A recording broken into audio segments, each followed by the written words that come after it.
This is gonna be your cancellation. It might cancel me, but you know what? When you get to your sped school, they'll be. What the hell, He's not beating Goku though. Why are you screaming into the microphone again? See, you're doing it again. Don't when you want to say something, don't go like this. Yo, what I want to say back is, a bro, little bit. I wouldn't mind a blanket right now, bro. Sleep. So why didn't you sleep last night? I did 8 hours. You slept 8 hours and you still want more. In life, you always want more. Okay. Now let's get to it. Okay. You were supposed to upload instant reaction that I did to the fights because I had to do it by myself. So I was looking over the video, and personally, Yeah. it just wasn't good quality. So I chose not to do it. And that was my idea, my point of view. It's not good. It's not good quality. It's not a good one. No. What's not good about it? Terrible recording, terrible script, terrible speaking, terrible quality, terrible positioning, terrible lighting, terrible everything. I think it's a solid 1 out of 10 video. I'm still gonna upload it. It's not right now. You have to do it, man. I'm gonna do it. You skipped out on Listen, the reaction man, videos. Listen, we could imagine the reaction to Charles Oliveira fight. No one asked. Starting next week. What? Interviews. No, you can't promise that. This guy was in charge of interviews. Okay, finding people and trying to get them onto the show, whatever it may be. Oh, I was in charge. You were in charge. Yeah, for you were sure. on me. You're like, bro, tell me who the people are. I'm gonna get them. I said, okay, easy, no problem. I got the people. I gave you the list. Zero replies. Zero communications from them. We've already come to the consensus that that's his job. Hey, man, what do you want me to do? It's over here. So put the cord up here. Sped, bro. This guy's out here. Don't make me say it. Don't make me say it, man. Bro, all I know is that you're gonna find these interviews and you're gonna do them, inshallah. So he's the one that was in charge of it at first. Doesn't get any interviews. Then he comes to me today. He goes, "Hey, listen, today is Sunday." He's like, "Oh, by next Saturday you have to have 5 of them." What? How do you have this expectation of me to get 5 when you couldn't even get 1? What are you good for? You can't even get 1 DM. What are you good for? At least get a rejection. What are you good for? Analysis videos. There's shit analysis videos, bro. Let's see you do one. I'm going to. You got Charles Oliveira. Wait, what the hell? Charles Oliveira versus Michael Chandler, and how Charles Oliveira won. Even though we both said that Chandler would win in 1 round, it didn't end up happening. So you were wrong. I was wrong. I didn't say 1 round. You said 1 round. No. I remember. No. I said 2 rounds. You said 1 round. First, you just said we said 1 round. Like, this guy, man. Honestly, it was a good fight. Listen, first of all, let's go back. Let's rewind that. You said 1st round. I said 3rd round. Now, the reasons why I said it. You're still wrong. Okay, I was fine. It's fighting. Yeah, I'm not doing no gambling picks. I didn't lose no money. I did. Huh? I did. What did you do? I lost $1,000. How much? $1,000. You didn't put $1,000. I know I did. No, you didn't. I know. God damn. Anyways, a lot of the reasons why I talked about this in a different video where he was supposed to be like uploaded right after the fight, but then like due to complications. What are you complications? This guy. It's a complication. Some complications. It wasn't uploaded. But anyways, I talked about how yes, my prediction was 3rd round stoppage via. For Michael Chandler. 3rd round. You said 2nd round, buddy. 3rd round. What a liar. Listen, we're gonna play that video right now. How much you want to bet? How much you want to bet right now? 1 triple cheeseburger. No. Okay. Wait, hold on. Let's get this straightforward. Okay. The bet is: did I say what Chandler's gonna win in the 1st round? Yes or no? Is that the bet? No. No. What's the bet? That you said it would be in the 3rd round. No, because you said that you started it off because I can't remember if I said 3rd or 4th. It's not 1st. No, you can do some technical stuff on me, bro. Some jujitsu, bro. No, you pull this thing. I have to state it has to be that I said 1st round. Chandler was going to win. I never said 1st round. It didn't happen. Give me with my double cheese. No, Okay, double cheese, bro. damn, Anyways, it was a good fight. It was a good fight. Yeah. Michael Chandler is I wasn't done my point, a but bullet, okay. And I said this even after the hooker fight. Okay. This guy literally. What's wrong with this guy? Pew, pew. Go ahead. This guy rushes forward, and all he does is especially this fight, he was aiming for the body. Kept going for the body, kept going for those nice jabs to the body, crosses to the body. He landed a few, and then he wobbled Oliveira, but he couldn't finish him on the ground. And it was a weird fight. It was very fast paced. I didn't think that he would get rocked like that. Okay. But it happened. Things happened. But we'll see you soon, Chandler. Okay. On the interview next week. So now we got his thing out of the way. Come back to me. So Sad, bro. So yes, my prediction was wrong. But a lot of the stuff that I was talking about did happen. So I was talking about how Chandler has his hands are a lot faster and more powerful than Charles Oliveira, and Chandler did hit Charles Oliveira and hurt him. I think maybe a little bit. Did you just yawn? Yeah. How's your terrible analysis? Hold on, I thought analysis. I'm talking about. Okay, hold on.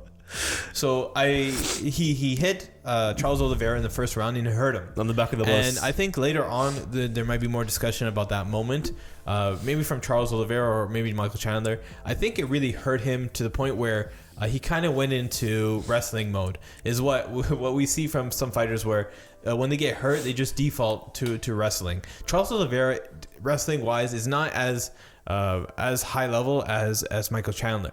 If Michael Chandler and Charles Oliveira go in a wrestling match, Charles Oliveira doesn't win most of the times in those exchanges.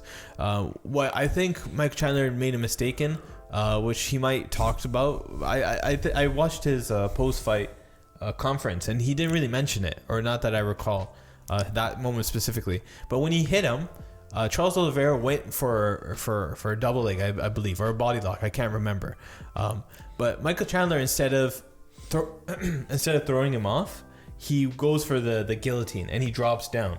Now, I don't think Charles Oliveira actually took him down, and then as a result, Michael Chandler went for the guillotine. I think Michael Chandler let him keep going, let him take him down so that he can get that position and get like that flashy finish. Yeah. But it didn't work out because Charles Oliveira was able to withstand that and move forward.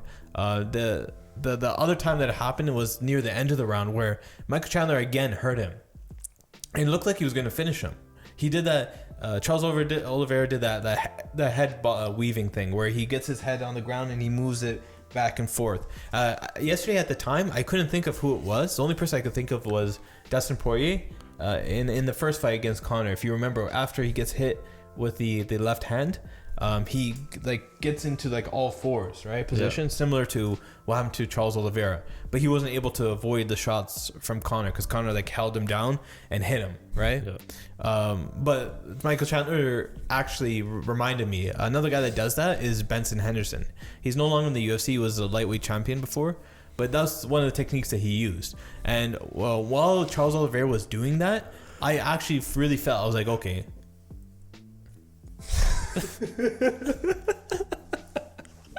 Yo.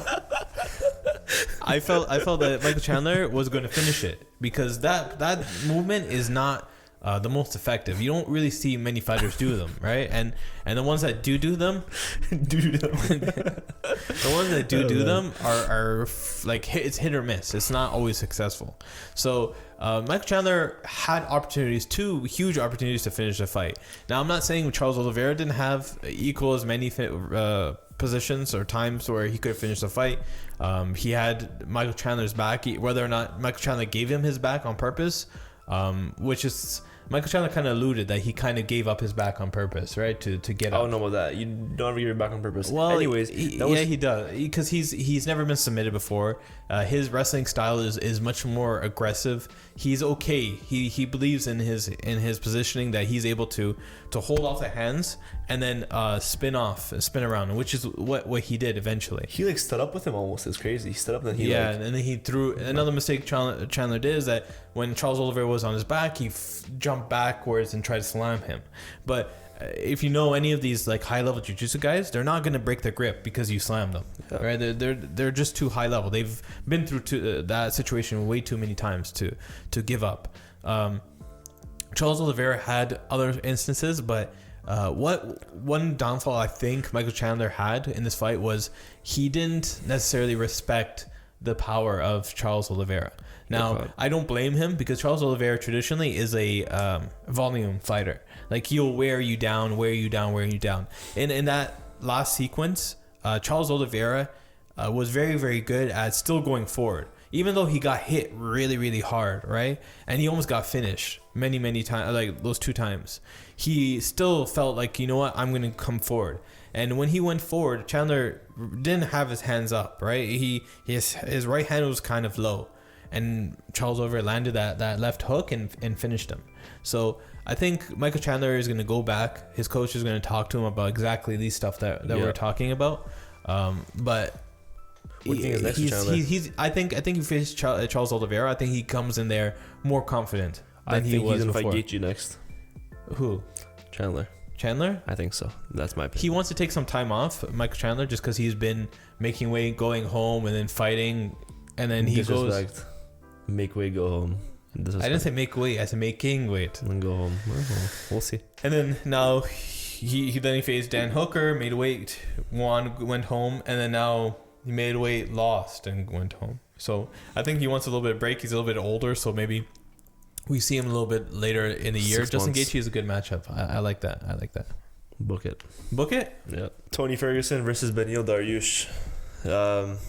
I mean, we did a video. You'll probably see the video before this video. We don't know. We don't even talk about it, did we? No. I talked about yesterday. Oh yeah, you're right. Specifically, let's talk about something more specific because you can go watch the other video where I broke down the fight like immediately after the fight, but wasn't uploaded because of technical difficulties. Anyways, it was I'm having difficulties saying technical difficulties. It was a good fight. I think what this fight really shows, and I hate to say it, I mean, you listen, even I said it before coming into this fight. Okay, let me predict what he's gonna say. He's gonna say Tony should retire. See, I knew it. Tony Ferguson, buddy, you're a sick fighter, bro. But you know, as they were saying too, he doesn't have the true fundamentals. So that now that he's haters. Now that he's like older, haters. It's coming out now because his true style is to be, you know, very like explosive, like high volume, everything, right? But he's older now. He doesn't have the same athletic ability, right? You can't keep doing that. You're just mimicking what the commentary said. No, I'm not saying because it's true. It's truth. He was never explosive. What do you mean? It's a 3-fight losing streak, okay? Okay. Lost against 3 top guys. I don't see him beating anybody else. I think if you want one last fight, Islam Makhachev. No, what? You're just doing it. You just want to build up Islam Makhachev. Yeah. That's what I'm just talking. You're just mimicking what the commentators say. So that's one thing. You too. And then you just want to use what? You too. Who's you too? You too. Who? What do you mean? I'm mimicking. Talk. Okay, I'm talking. Go ahead. Okay. So, Tony Ferguson, yes, he's on a 3-fight losing streak. However, there's been other fighters, probably not in his exact position, but they've lost more fights. The example that I used yesterday was Donald Cerrone, right? He's on a 5 losing fight. I think 6. 5? I think 6. It's probably 5. I don't trust you. So five losses in a row. Tony's on 3. Who is he losing against? He's losing against the now champion, right? Charles Oliveira. He lost to what? Former champion, interim champion, Gaethje. Okay, I was saying it. No, you weren't. What do you mean? It should be chronological order. No, I want to just whatever. He lost to Justin Gaethje, the interim champion, who just fought for the last fight that he had was against Habibs for the title. Then he faced Charles Oliveira, which is the now champion, and lost. And then he faced a guy that is probably, on paper, probably the worst matchup for Tony Ferguson. A guy that's a high-level jiu-jitsu, has high-level jiu-jitsu, high-level grappling, powerful shots, and just sturdy, right? Just a guy that just is able to impose his will. A bigger guy. So Tony Ferguson was not given any like favors by having that matchup. He wasn't going to go into that fight and have some sort of big advantage going into there. A lot of times, Tony in his winning streak, he would have some sort of advantage over his opponents. Against Donald Cerrone, for example, Tony Ferguson can turn it on and just have this pace That doesn't stop. Don Cerrone is kind of a slow starter. Who else? Pettis is not the greatest going backwards, right? Tony Ferguson is really good at going forwards, right? There's every little fight that Tony Ferguson has, he has some sort of like advantage that you could see. Going into this matchup, it was hard to quantify or see like what does he do better than Daryush in. Wrestling, not really. We're starting to see Tony Ferguson not really try to stop that takedown. Jiu-jitsu, yes. Even though they're both black belts, right? It's hard to say one is better than the other, right? Because they're different gyms as well. Yeah. One is 10 Planet and one is Edgy Bravo. Yeah, Edgy Bravo, and I forget where Daryush got trained. But this matchup wasn't the greatest for him. Now, Daryush is ranked 9th. Before the Tony Ferguson fight, he was ranked 9th. I don't think he deserved 9th rank. There's 8 people in front of him. I don't know if every single one of those guys deserves to be in front of him. If you give Tony Ferguson another fight, I believe you have to be conscious of Tony Ferguson's abilities and skills. I'm not saying you're supposed to fix the fight or try to tailor so he wins. I'm just saying try to make it more competitive. You're gonna have these guys that are already coming in trying to beat Tony Ferguson just because he's Tony Ferguson. Yeah. They want to prove a point, and I think that's what Daryush did, is that he wanted to prove a point. Even though Dana White came out and said, "Hey, Daryush did what he had to do. Didn't necessarily win over any fans," which is kind of. He won over Elon Musk though. Well, what did Elon say? He's like, "Send me my Tesla. I ordered it 6 months ago." Okay. Stupid. What are you talking about? It was in a post-fight interview. Oh, I muted it because I had to record the video because I wanted it to get it out fast, right? Things happen in life. And then I was like, oh, things happen in life. Anyways. But yeah, Tony Ferguson, I don't think he's done as long as he wants to fight. I think I talked about in the other video as well. If he himself, his family, and the UFC, everybody's okay with him fighting, I'm okay with him fighting, right? It's up to him. Whatever he wants to do, let him do it. There's also gonna be one more Tony Ferguson topic in the end, so we're gonna. What is it? Is Tony Ferguson done? That's the same topic. It's not. Yes, it is. Are you? It's not. What are you talking about? Okay, fine. Since it's the same topic. Since it's the same topic. I just said no. Okay, listen. Here's a question for you. What, were you not listening to me this whole time? I was listening. Do you think that if Habib fought Tony Ferguson during those peak years, right? How do you think that fight would have happened, knowing what we've watched now? That's a different topic. We'll save that topic for a different one. Well, sure. In the end. Okay. Nice. Go. GSP versus Oscar De La Hoya. Disgusting. I don't want to see it. I don't want to see it. UFC. Dana White hates Oscar De La Hoya to the core. Why? He's a guy. He just doesn't like him. Oscar I think. Coke Jones. Oh no. Yo, what? What? Why are you saying Jones? What's wrong with you? No, Oscar De La Hoya doesn't have the best relationship with Dana White. I think Dana White with anybody. Oscar De La Hoya. No, Oscar. Too. All these guys, bro, they'll hate his guts. They hate him, but they're still fighting for his promotion. No, and not Canelo. He got a big lawsuit with him. Yeah, remember? Canelo. I'm not talking about Canelo. I'm talking about like Ryan Garcia and other guys. Yeah. Anyways, so Dana White has never been the biggest fan of Oscar De La Hoya, probably because of just the way that he does business, or whenever they try to do business, they just slandered each other. I think back when Conor was fighting Floyd, Oscar came out and was like, "Oh, this is not a real fight," all that kind of stuff. He was like talking, shite. All that shite in the bus, right? And then Oscar comes around and he does like that Chuck Liddell fight against I think it was a Tito Ortiz on his promotion. I think it was something like that. Yeah, so anyway, so Oscar De La Hoya doesn't have the best track record with Dana White. Now Oscar De La Hoya is expecting Dana White to release Georges St. Pierre from his contract, because Georges St. Pierre still has a UFC contract. He does? Yeah, because how many fights? I don't know. Like 2, maybe 3.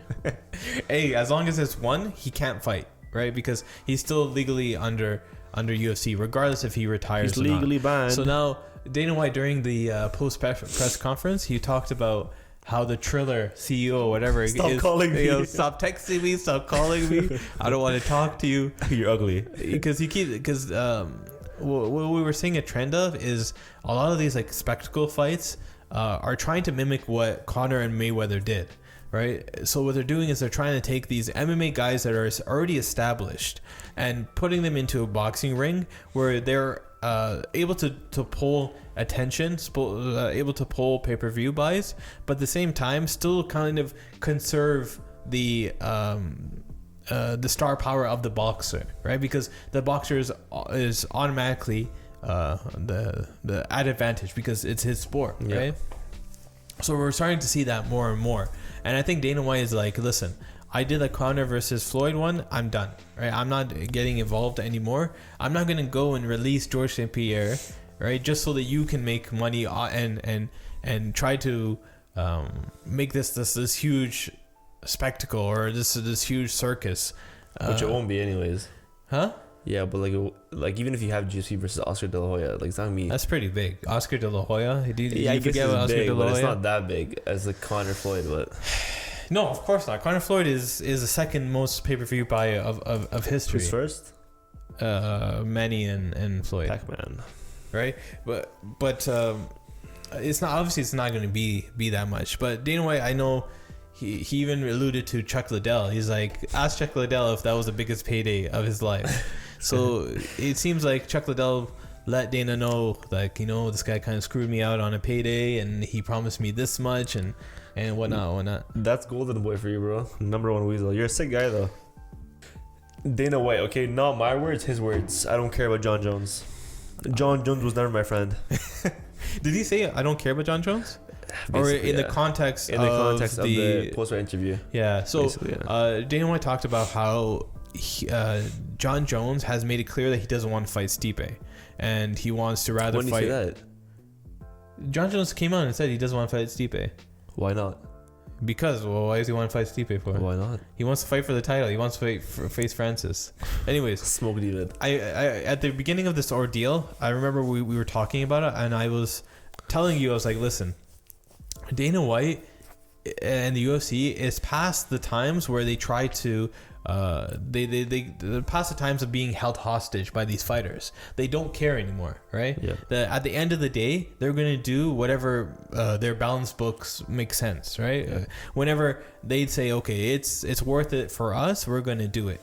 The only times that they really fell through on that, like being stubborn, if you want to say, is Jorge Masvidal on the Fight Island, where he filled in on 6-day notice, and George St. Pierre fighting against Bisping for the title. Other than that, we really haven't seen the UFC budge from being that stubborn style, if you want to say, for in terms of John Jones.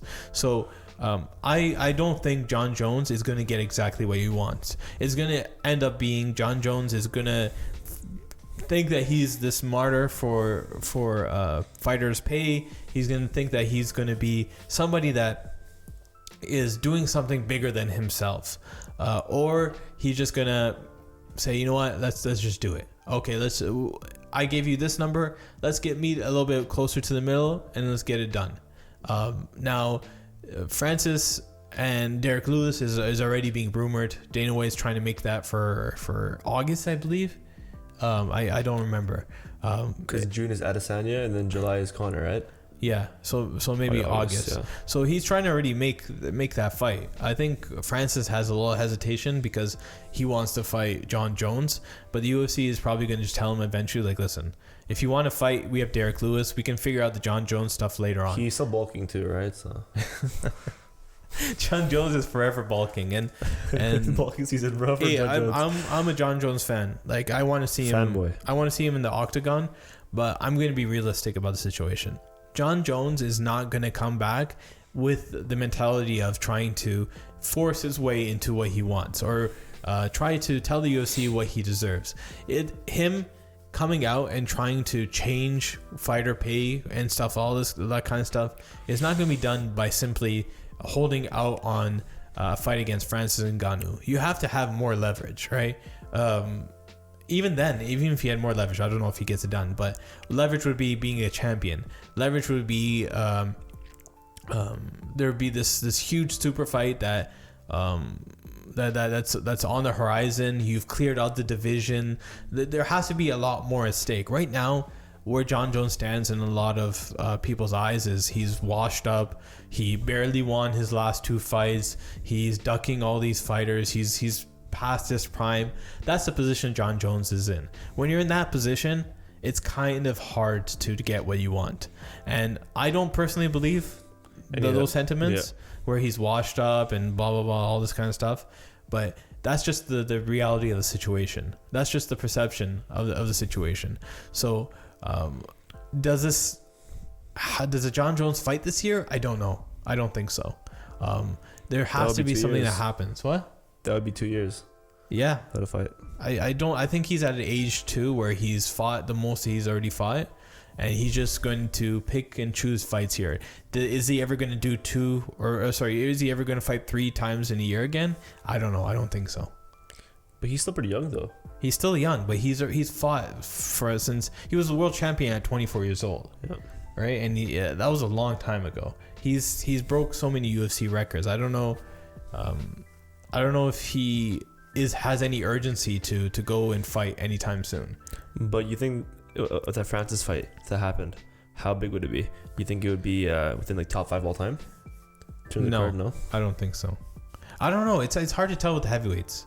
I can't, and especially during these times, I don't know. But the perception is Jon Jones is washed and he's done and he has no chance against Francis. The only reason why a lot of people will tune in is because they want to see Jon Jones lose or get knocked out, and that's the biggest reason. Not necessarily that's competitive. They just say, "Oh, Jon Jones is gonna get his head taken off," blah blah blah, which is probably possible. So we'll see. Yeah. Israel Adesanya versus Vettori. 2. What about it? 2. We're doing predictions. Yeah. Predictions, analysis, review. Did you watch the first fight? Absolutely not. So I think it was first fight in the UFC, right? I don't know. I don't think it was first. I don't think it was first or second. But it was really early in both of their careers in the UFC. Yeah. Marvin Vettori is a weird situation. I don't know. He's hasn't really got that much attention from like in the MMA world. At the same time, he has been beating guys at a high level, which you would think like, okay, he starts to get these fans, he starts to get this attention, all this kind of stuff, but it hasn't really caught on for him. I don't know what it is. He's Italian born. He's from Italy. Rocky. He speaks English fluently. He does all the interviews. He does everything. It's very interesting. If after the Kevin Holland fight, I looked at post-fight conferences with Marvin Vettori, and the views weren't that great, right? They just weren't there. I don't know what it is with MMA fans. They just don't click with him. Maybe it's Marvin Vettori's personality. Maybe it's with just the way that he talks. I don't know what it is. One thing that people do kind of know is that he comes off as kind of angry all the time, right? He does. So he's always has this thing where he has the chip on the shoulder, but it's not necessarily. It doesn't. What this is a sentiment that I've heard is it doesn't come off necessarily as like he has this goal that he has in mind. It's more of an entitlement, right? Because a lot of his career since that first Adesanya fight was talk about how he beat Adesanya. Yeah. He's like, oh, I beat Adesanya. Adesanya robbed me from a win, right? On that night. It should be me that won. All that kind. He's been saying that since that fight that they had years and years ago. Yeah. And what doesn't help is Israel Adesanya is just clowning him. He just makes fun of him. Whoa. It was like right after the Blachowicz fight. He had an interview with Ariel Helwani, and he kind of like made a joke again. He's like, "Oh, he thinks he won. He thinks he was won." Talking about him, or are you talking about it was Whitaker too, right? How like he was talking about like he wants one of those 2 fights. I don't know. I don't remember. I'm just talking about how he made fun of him, right? So Marvin Victoria. God. Marvin Victoria is a strange situation. Now, aside from that, let's just see what happens in the fight, right? Like, what's going to happen in the fight? The first fight, the way that it went was Israel Adesanya was winning the exchanges on the feet. The trouble that he had, Israel Adesanya, was getting taken down. So Marvin Vettori would just keep pushing forward and try to grapple him. Israel Adesanya's defense was to put his back to the cage to keep himself up and then rotate off. So Israel Adesanya, yes, he has improved in his wrestling, but it's kind of the same strategy. As in the Blachowicz fight, as we saw what happened, right? Blachowicz is a much better wrestler though than Vettori. But I'm saying Israel Adesanya's approach to wrestling is basically the same. Keep your back to the fence. Try to get your back to the fence as soon as possible. Use that to make the space smaller and stand up, right? Because you can use the cage as leverage to get back up. Marvin Vettori, his hands are not that fast. But he's not that powerful. He's more what of are you talking about? In the Holland fight, he's throwing bombs. Yeah, but what happened? Yeah, but that's Kevin Holland, right? Yeah, those same bombs he threw at Israel Adesanya as well. My point is, I don't think Israel Adesanya is going to be too worried about power shots from Marvin Vettori. His hands, just to sum it up, I believe Israel Adesanya has the advantage stand up, right? I don't know if you would agree, but I don't know. Would you agree? It's Adesanya. He has advantage over the whole world in striking. For being honest, whole world? Well, not whole world, but like in his division class, he does. Whole division? I think so. Yeah, he's the best striker there. Okay, that's fine. So Marvin Vettori is going to have that to worry about. Grappling, I think Israel Adesanya has improved in his approach, just fine tuning it rather. To the point where I don't think Marvin Vettori is going to be able to impose his will like he wants to do. Wants to do. Yeah, as he wants to do. Like, if you put Kevin Holland, like, talk about the Kevin Holland situation, I don't think Marvin Vettori is going to be able to replicate that against Israel Adesanya. Marvin Vettori is going to have his moments, but ultimately he's going to probably lose via decision or TKO. It's hard for me to say TKO. A la Paulo Costa. No, I don't know. We would have to do more research. We didn't do that. I was gonna say we're gonna do a closer look at that fight. Hopefully, people click that video. We're gonna be clickbaity. Huh? We're gonna be very clickbaity. That's all you, man. That's all you, man. Oh, why Marvin Vettori KOs Adesanya? His secret weapon. Eugene Merriman. Mike Blood Diamond. These guys are making callbacks to all the old videos we made for Jan Blachowicz. Yeah, actually, like, I haven't really looked into it too much, but from surface level, I would pick Israel Adesanya. Hopefully this fight trends well though. Like, compared to like his last few fights, his fight doesn't seem as hyped. Who? Oh, Israel Adesanya. Yeah, because you're talking about the last video we uploaded. Yeah, we'll see. Yeah. We were talking about it before, but what would Habib versus Tony look like if they were both in their primes after what we saw with Tony Ferguson and his 3-fight losing streak? Tony Ferguson. I think even the commentary team said, even DC said, he's like, but that's his guy. Okay, preface it. Hold up. Before you say it. I get it. Before you say it, DC and Habib have been working at the same gym. They're not employees, but they've been training at the same gym for years and years. DC says that he taught Habib English. DC taught him how to speak English, all that kind of stuff. But yes, they have a deep connection. So go ahead. Well, even DC said that we used to talk about how Tony Ferguson would be one of the scary matchups, even in camp. He's like, that's the one guy that you probably don't want to fight, right? If you're Habib. But there's levels to this game. Mm-hmm. And he doesn't think that Tony Ferguson has the prerequisite wrestling skills. Yo, prerequisite wrestling. Why do you have your arms like that, man? Relax. It's comfortable, bro. He doesn't have the prerequisite wrestling skills to even fight with Habib. Yeah. He's saying that if it would have happened, man, there's levels to this game and Khabib would win. Yeah, but wait, pause. Completely agree. Okay. Are you done? I'm done. So the fight that we're talking about is Khabib versus Tony, which fell through 5 times, I believe was the official count. Khabib? 5 times, I think it was. 5 times. Yeah. Going to that fight, the discussion about whether or not Khabib can take down Tony wasn't there. We already knew that Tony could get taken down. That was not a problem, right? Bro, stop touching the cord, man. It's dangling. You know what you do. Put your hands back on your head, bro. Okay, well. So, like that was in discussion, right? So Tony was going to be taken down. Now the discussion came into the discussion that came up was Habib hasn't really fought a guy that is active on the bottom, that is a high level jiu-jitsu player that can threaten Habib in different positions. One thing that we see a lot of the times in a lot of Habib's fight is that when he goes for a single leg, he sometimes gives up his head a little bit. Now that might just be something that Habib does. Happened only once though, like in the Poirier fight.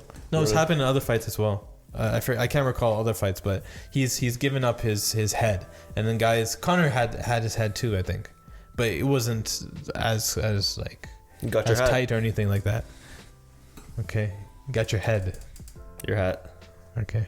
I was trying to translate it to the yeah. Anyway, so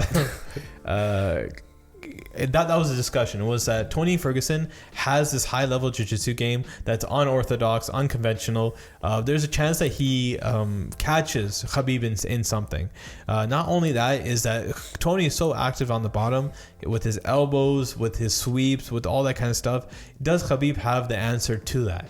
Now the second thing was the feet. Habib is reckless sometimes on the feet, where he has his chin up really high. Sometimes he bobs and weaves a little bit way too much, and that could potentially add up as a fight goes on. And the cardio aspect was that Tony has one of the best cardios in all of the UFC, right? So how does Tony's cardio hold up compared to Habib's? What if Habib for 4 rounds is going for a takedown, but every time he's going for a takedown, he's being held in a submission, right? And then he's eating these elbows from bottom. He's getting swept, all that kind of stuff. The cardio might be a little bit hype, because we saw in the fight with Oliveira, right? With him and Tony. Tony Ferguson got pretty tired towards the end, man. Towards But he's still going. He was going, but he was basically just sitting in guard. But that's different though, because they're both high level jiu-jitsu players, right? And maybe he just in that position was like, okay, let me just see if I can wait and he gives me an opening. I don't know. It could be a million reasons, right? But in the matchup between Tony and Habib, that was the discussion, was how does Habib last cardio wise? How does Habib deal with those elbows and strikes from bottom? And how does he deal with potential submissions, especially Darces? Because Tony up until that point was landing Darces a lot on his opponents. The king of the darts. And some of the times that he would get him, it was when his opponent had his head sticking out, so he would just wrap it up. And Habib, when he takes people down, especially against the fence, his head is sticking out. Right, his head is sticking out. Especially when he does that figure 4 lock on people, is that his head is sticking out. Tony potentially could put his arm under and maybe do a dart, so you never know. So that was the discussion. It wasn't that that Tony's skills and stuff were exposed. That still is kind of present. Now, does today Habib versus Tony, how does that go compared to 5 years ago? I don't think it would go the same, but I don't think we have the answer now. I don't think now we have the answer that, definitely Habib would have won. I still think that Tony has all these stuff that Habib would have had trouble dealing with. And we haven't really seen him. Even now, we haven't really seen him have to deal with that kind of stuff. And Habib even said on Twitter, a few months back, that he's not going to beat Daryush, and that Tony Ferguson is out of his prime, and Tony Ferguson is not good anymore. But it's just opinion. It's a rivalry. What? It's a rivalry. No. Hey, Stop going like this. What is this? It's a rivalry. Stop going.